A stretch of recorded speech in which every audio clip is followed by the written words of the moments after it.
Muy bien, ¿qué quiere decir esto? Alienta a explorar diferentes puntos de vista y o desarrollar nuestras propias conclusiones fundamentales en la razón y el análisis crítico.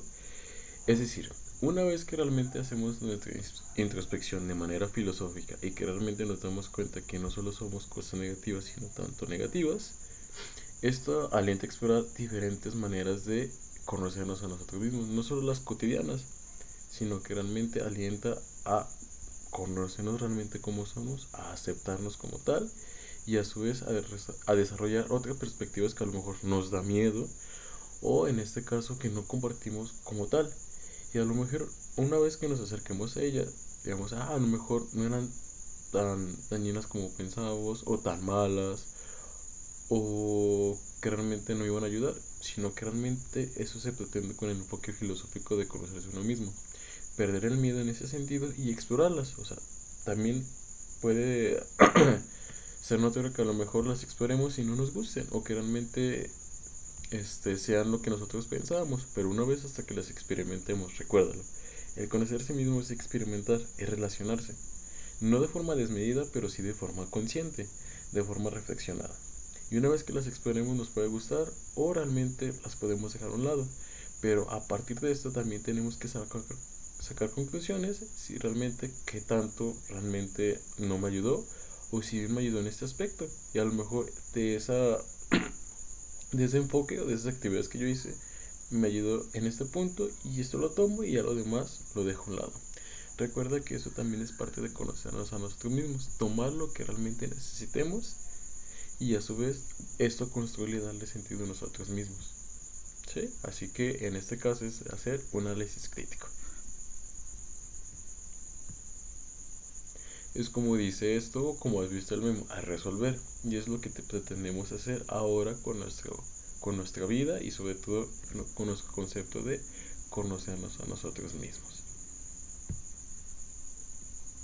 Muy bien, y dentro de estos enfoques filosóficos que es conocernos a nosotros mismos vamos a ver a dos filósofos. Uno de ellos es Carl Jung, que realmente él sostenía o dice lo siguiente, que la psique humana se compone de una parte consciente y otra subconsciente, a la que denominó la sombra.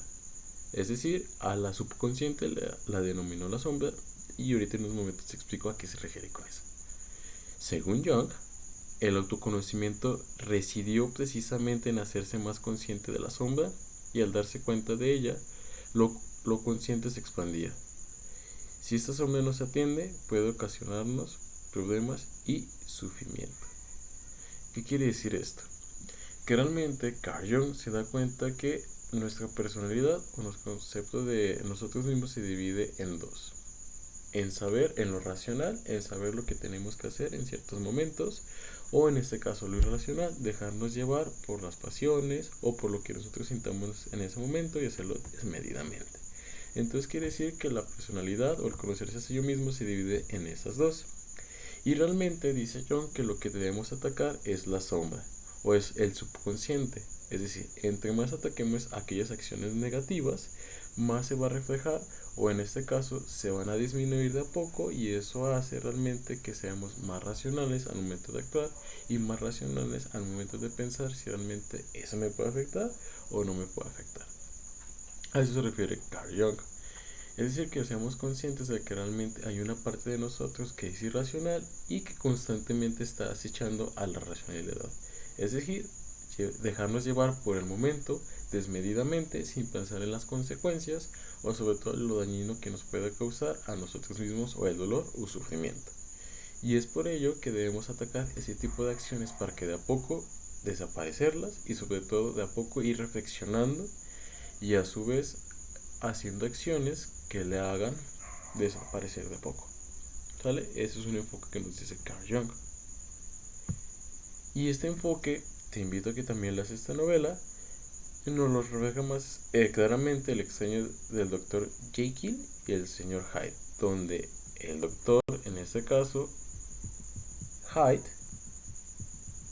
más bien el doctor Jekyll, perdón, tiene tiene dos personalidades. Por una parte es el doctor que vemos en esta parte izquierda, donde realmente es un doctor reconocido, un científico, muy amable, sobre todo con una buena personalidad. No obstante, tiene otra personalidad que es un déspota, que realmente se deja llevar por lo que siente en ese momento de manera irracional.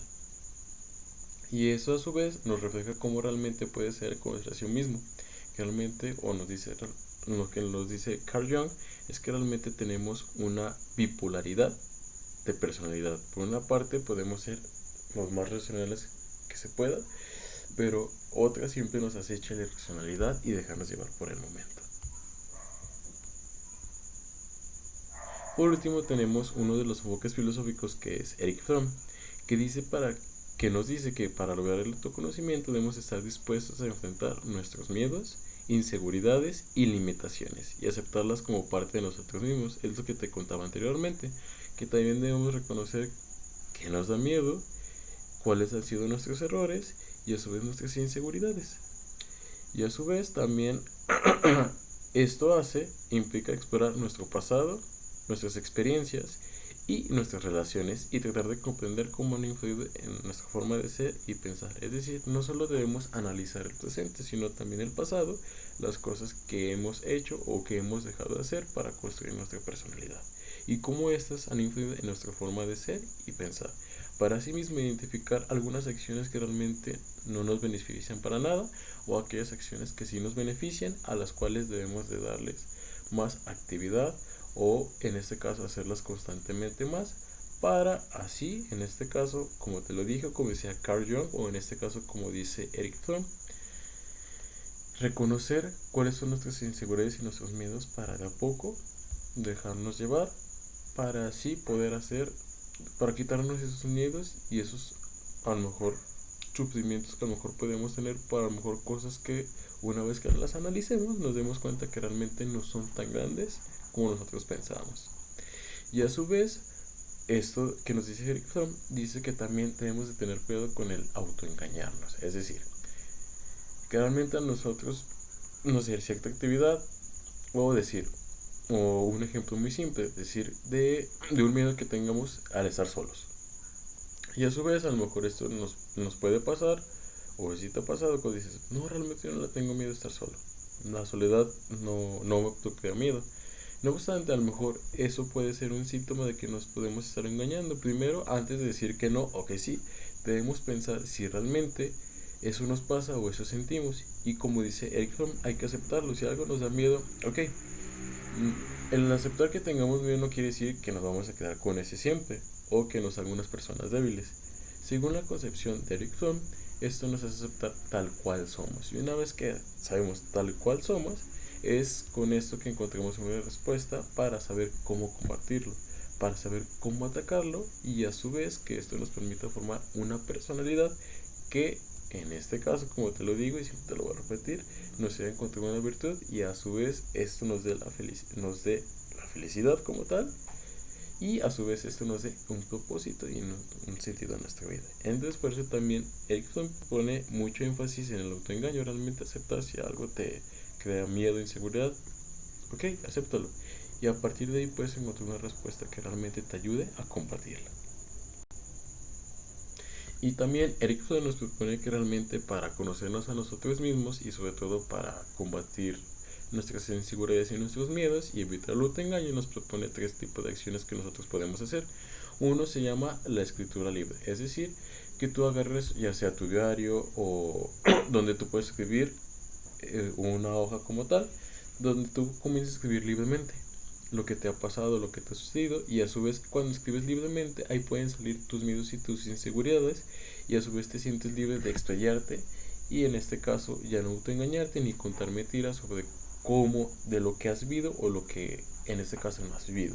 Entonces dice que Erich Fromm es una buena actividad en la cual nosotros nos podemos desenvolver y asimismo sacar ciertas cosas que a lo mejor conscientemente no nos atrevemos a decir o a escribirlas. Otra también de las acciones que nos dice en este caso Erich Fromm es la meditación. ¿Por qué la meditación? Porque dice que una vez que estemos en silencio, sobre todo, nos podemos escuchar a nosotros mismos. Es decir, que podemos hacer introspección y sobre todo analizar lo que hemos vivido o lo que estamos haciendo o acciones que dejamos de hacer para así mismo analizarlas y darnos cuenta si nos han beneficiado o no nos han beneficiado, o qué podemos hacer o qué puede esperar yo de mí.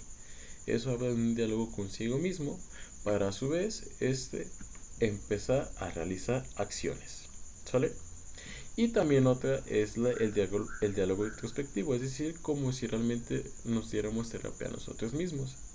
Que nos sentemos en algún lugar parecido como el del yoga, o en este caso sentarnos un momento y empezar a reflexionar sobre las cosas que yo he vivido o sobre las cosas que yo he hecho tanto para mí como para los demás. Y esto habla como de una introspección, es decir, cuestionar y reflexionar lo que yo he hecho. Eso también te lo quiero decir y quiero que realmente lo aprendas en esta casi conclusión de esta clase. Es decir, que realmente tenemos que estar analizando nuestras ideas, nuestras acciones, nuestras formas de pensar, nuestras formas de comportarnos, para que así realmente se vaya construyendo nuestra personalidad. Recuérdalo, te lo dije que realmente nuestra personalidad es continua, que conforme con el tiempo, conforme nuestras acciones y constantemente se está haciendo. Y a su vez esto puede mejorar o puede empeorar. Y a su vez tanto Carl Jung como Eric Fromm nos dan cierto tipo de respuestas tentativas, porque puede haber otras. No obstante, nos llevará un poco más de tiempo, pero creo que estas son un poco, en mi parecer, interesantes de explorar, que realmente las podemos hacer en un cierto tiempo que nosotros tengamos, y a su vez son sencillas tanto de reconocer y a su vez de hacer, para que nosotros podamos construir una personalidad de nosotros mismos. Es por ello que te invito y sobre todo reflexiones sobre tu personalidad, sobre las acciones que estás haciendo, sobre lo que hiciste en el pasado y lo que estás haciendo en el presente, para así construir un futuro que realmente, como te lo digo, cree una personalidad de ti que te guste, a su vez que constantemente estés cambiando y cambiando para bien, y a su vez que esto que lo estés cambiando para bien consigas más bien la virtud, y a su vez que consigas la virtud te gusta hacer lo que a ti te gusta hacer, es decir, las acciones por las cuales tú vives y por las cuales tengan sentido y propósito en tu vida. ¿Vale? Entonces ya depende de ti cuál postura, en este caso de los enfoques filosóficos, como te voy a repetir, conviene más para ti, si a la de Eric Fromm o la del otro de Jung. ¿Sale? Y muy bien, y me gustaría terminar con esta frase y con la siguiente pregunta. Dice, entonces dejar a un lado las experiencias, y Sócrates nos dirá esta respuesta: una vida sin examen no merece ser vivida. Es decir, que realmente las experiencias, si bien algunas pueden ser malas o algunas nos pueden dar miedo, pero realmente lo que nos incita o realmente lo que debemos hacer es vivirlas, experimentarlas. Y una vez que las hemos experimentado, lo que podemos hacer es lo siguiente, como dice Sócrates: examinarlas, constantemente, evaluarlas, diagnosticarlas, y a su vez saber qué me sirvió de esta o qué no me sirvió nada, y si me sirvió algo de ella, cómo es que lo puedo adaptar a mi vida para que realmente darle un uso, no solo en lo académico, como te digo, sino en mi vida diaria. Entonces, lo que pretendemos es esto que dice Sócrates, que realmente debemos examinar constantemente nuestra vida, constantemente evaluarla, y si nos equivocamos en algo, pues aceptarlo. Y si realmente hicimos daño en algún aspecto a una persona, a mí mismo, bueno, reconocerlo. Y si bien no podemos cambiar ese dolor, pero sí podemos, en este caso, hacer que no vuelva a suceder. Es como dicen por ahí, el error no es que me haya equivocado, sino el error es volverlo a hacer. ¿Vale? Entonces, consciente de esto. Bueno, como conclusión, es decir, que realmente el conocernos nosotros mismos, como te lo dije, depende de las experiencias, de nuestro contexto, de nuestra familia, de nuestra forma de relacionarnos con los demás, y a su vez de cómo es que nos vamos relacionando con el mundo. No obstante, también nos invita en este caso a reflexionar sobre nuestras decisiones, sobre nuestras acciones, y a su vez, una vez que realicemos esto, nos puede ser beneficioso para nosotros, porque asimismo podemos crear un concepto de nosotros mismos que sea mejor, más provechoso para nosotros, y sobre todo que nos haga felices acerca de lo que hacemos. Es lo que se pretende en este caso con esta temática que te acabo de explicar. Es decir, reconocerse a sí mismo. Una vez que se reconoce a sí mismo, se da cuenta de las capacidades que uno puede llegar a hacer. A su vez se forma una expectativa y a su vez también nos hace ver qué acciones no puede hacer. Porque recuérdalo, no todos somos buenos para algo. A lo mejor yo soy bueno para matemáticas y tú no. O a lo mejor yo soy bueno para inglés y tú no. Y esto no quiere decir que seamos los peores humanos o las peores personas, sino a su vez que realmente tenemos que reconocer cuáles son nuestros miedos, nuestras inseguridades, nuestros déficits y a lo mejor compensarlos por otra acción por las cuales yo puedo hacer. Recuerda que estamos dentro de una sociedad en la cual yo puedo hacer unas ciertas cosas y otras personas podemos hacer otras y a su vez nos podemos conjuntar y apoyarnos mutuamente. Es lo que se trata de reconocerse a uno mismo. Reconocer que sí puedo hacer y lo malo que he hecho o que estoy haciendo hay que cambiarlo a su vez para, primeramente, yo forme una personalidad que a mí me guste, que a mí me agrade, pero no dejando a un lado de que yo pueda hacer lo que yo quiera, sino más bien es reflexionar y a su vez que esto que yo estoy haciendo le encuentre sentido, propósito y a su vez esto me lleve a la felicidad. ¿Vale? De antemano como tal te lo voy a repetir. Me gustaría igual que me dejes tus observaciones, tus preguntas o igual si gustas que te recomiende más bibliografía acerca del tema. Recuerda que me los pongas en los comentarios y a su vez yo me daré el tiempo para contestarte de manera adecuada, de manera sencilla y sobre todo una respuesta que también tenga practicidad en tu vida. Sin más por el momento, me despido. Hasta luego.